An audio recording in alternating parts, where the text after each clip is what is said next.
All right, well, I wanted to put out a quick video of an issue that I had with my Super Duty truck. This is a 2020 Ford F-350 dually, 6.7 power stroke, and I started having some issues that were intermittent to start with, where I was getting all kind of error codes that were popping up on my dashboard about hill descent disabled, lane departure disabled, all your different functions in the truck that would pop up and just repeatedly, one right after another, would show up on the dash, and then all of a sudden they would go away.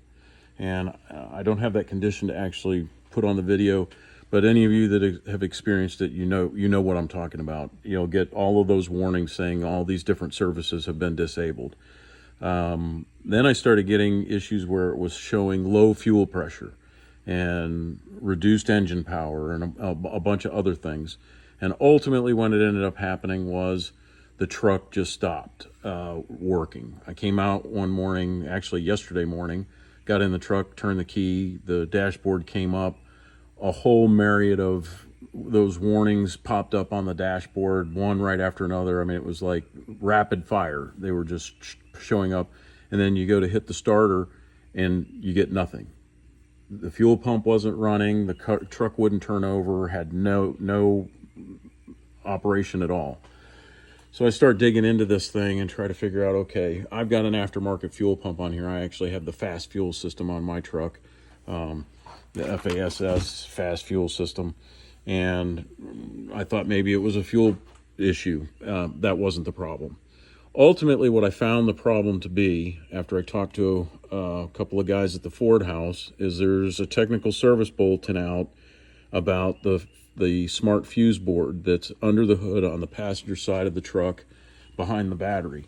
And I actually have my battery out, and ultimately it's back here, up underneath, just in front of the windshield, right next to your ECM location.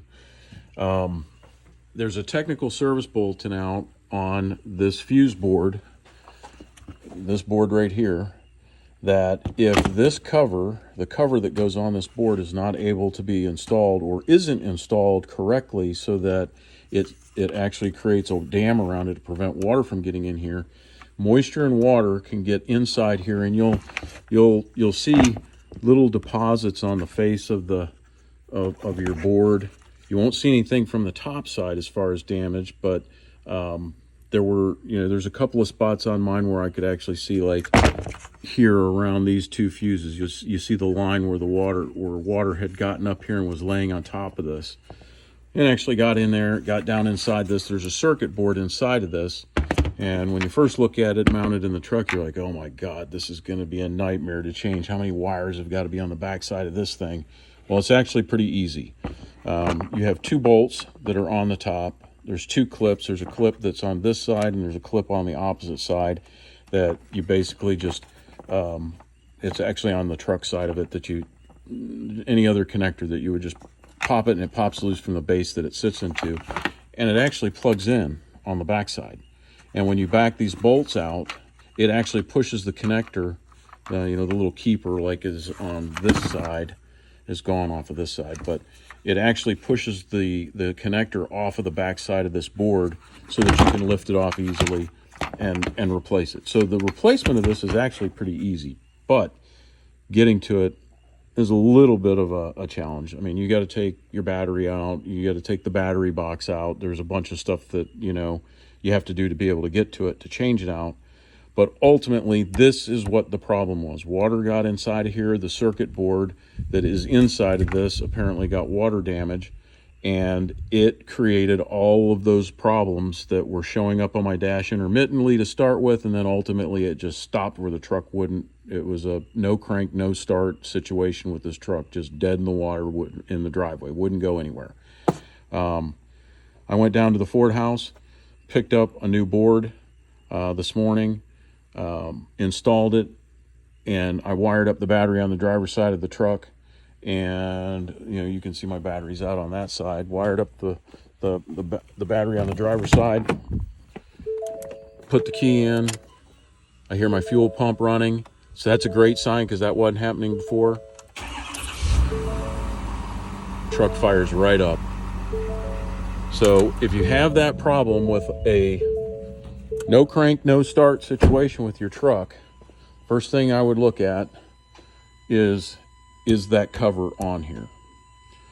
My problem is that there was a component that was added to my truck that used one of those piggyback jumpers in this port to pick up ignition power, and it raised it up, and when they put it in, the cover obviously didn't fit back down on here securely. And I've actually reached out to that vendor and am having them come up with some kind of resolve, notified them that they're causing damage to people's vehicles. But ultimately, if you've got a no crank, no start situation with your Super Duty truck, this is probably your culprit. Water has gotten in here, especially if you're having all of those multiple error codes jumping up on your screen, on your dashboard. The part was, I think, about $340 for this at the Ford house this morning. And just so you know, there are 2 part numbers for these that I found from the guys at Ford this morning. You can get it by the VIN number of your truck, so you're specific so that you know, but apparently there are 2 versions of this, one for the diesel trucks, one for the gasoline trucks, and there are 1 fuse difference somewhere on this board between the 2. But this right here is the part number for the one that I just picked up at Ford for my 2020 6.7 Power Stroke, and I am pleased. I am thrilled that I didn't have to have this thing towed in. I am thrilled that it was an easy replacement of this and there wasn't like a gazillion wires that had to be changed on the backside of it. I hope this helps some people out. Be safe out there and have a good day.